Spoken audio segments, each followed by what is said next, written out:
চালের সেমাই অনেকে বাসায় তৈরি করে থাকেন, বেশিরভাগ কিন্তু গ্রাম থেকে এই চালের সেমাই অনেকের জন্য পাঠানো হয়।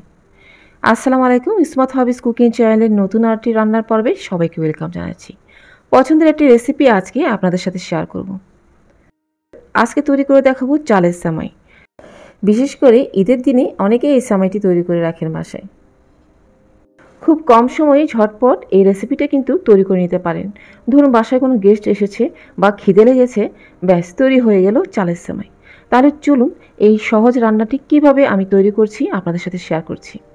এখানে আমি আধা লিটার দুধ নিয়েছি আর সেই সাথে একটু পানি মিশিয়ে দিয়েছি, অর্থাৎ দুধের প্যাকেটের ভিতরে একটু পানি মিশিয়ে নিলেই চলবে। এবার এখানে স্বাদমতো চিনি অ্যাড করেছি আর সেই সাথে একটি এলাচি। এই দুধটাকে একবার বলক তুলে নেব। এবার দিয়ে দিচ্ছি প্রায় আধা কাপের মতো চালের সেমাই। এটি গ্রাম থেকে পাঠানো হয়েছে, তো অনেকে কিন্তু চালের সেমাই ঘরে তৈরি করেন মেশিন দিয়ে।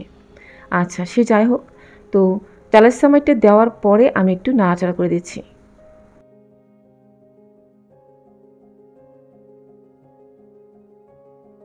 এবারেতে কিছু বাদাম দিয়ে দিচ্ছি, কাঠবাদাম আর পেস্তা বাদাম কুচি। আবারও মিশিয়ে নিচ্ছি। দিয়ে দিচ্ছি কিছু কিশমিশ, একটু লবণ ছড়িয়ে দিচ্ছি। এবার সামান্য নারকেল অ্যাড করে নেব। যাদের নারকেল একটু বেশি খেতে পছন্দ হয় তারা কিন্তু বেশি পরিমাণে নারকেল দিতে পারেন, এতে করে এই চালের সেমাই রান্নাটি আরও মজাদার হবে। প্রায় 5 মিনিটের মতো আমি বলক তুলে নেব, অথবা একটা সেমাই টিপে দেখতে পারেন কেমন নরম হয়েছে।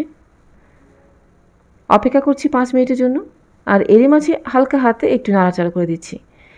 এতে করে তলানিতে পোড়া লাগার সম্ভাবনা একটু কম থাকবে। 5 মিনিট পরে আমি চেক করে দেখছি একটা সেমাইটি নরম হয়ে গেছে। এখন একটু ঢেকে রাখবো প্রায় 5 থেকে 10 মিনিটের জন্য। এই অবস্থায় সেমাইটি আর একটু ফুলে যাবে, অর্থাৎ দুধগুলো একটু শুকিয়ে যাবে। গরম গরম পরিবেশন করছি, কিন্তু এই সেমাইটি গরম গরম খাই না, একটু ঠান্ডা করে তারপর খাই। আর ঠান্ডা করে ফ্রিজে রেখেও খাই না, নর্মাল টেম্পারেচারে এনে এই সেমাইটা খাবেন, খেতে কিন্তু দারুণ স্বাদ। আশা করছি এই রেসিপিটি আপনাদের কাছে সহজ লাগবে। আর রান্না করে থাকলে আমাকে কমেন্টে জানাবেন কেমন হয়েছে। আর রেসিপিটি যদি ভালো লেগে থাকে একটি লাইক দিতে ভুলবেন না। সেই সাথে চ্যানেলে নতুন হয়ে থাকলে চ্যানেলটি সাবস্ক্রাইব করে বন্ধু হয়ে পাশে থাকার অনুরোধ করছি। আর যারা ফেসবুক থেকে দেখছেন পেজটিতে ফলো দিতে একদম ভুলবেন না। তো উপরে আমি কিছু গোলাপ পাপড়ি দিয়ে সাজিয়ে নিলাম। এই ফুলের পাপড়িগুলো আমি বাসায় শুকিয়ে নিয়েছি। এই নিয়ে একটি ভিডিও আমার চ্যানেলে রয়েছে, লিঙ্ক আমি ডেসক্রিপশনে দিয়ে দিব, অথবা যারা ফেসবুক থেকে দেখছেন এই ভিডিওটি তারা দেখে নেবেন কমেন্টে। চলুন, আমি তো এখন সেমাই খাবো, তো আপনারাও তৈরি করে নিন আপনাদের জন্য গরম গরম সেমাই। আজ তাহলে বিদায় নিচ্ছি, ইনশাল্লাহ নতুন কিছু নিয়ে খুব তাড়াতাড়ি আবারও ফিরে আসবো। ভালো থাকবেন সবাই, আল্লাহ হাফেজ।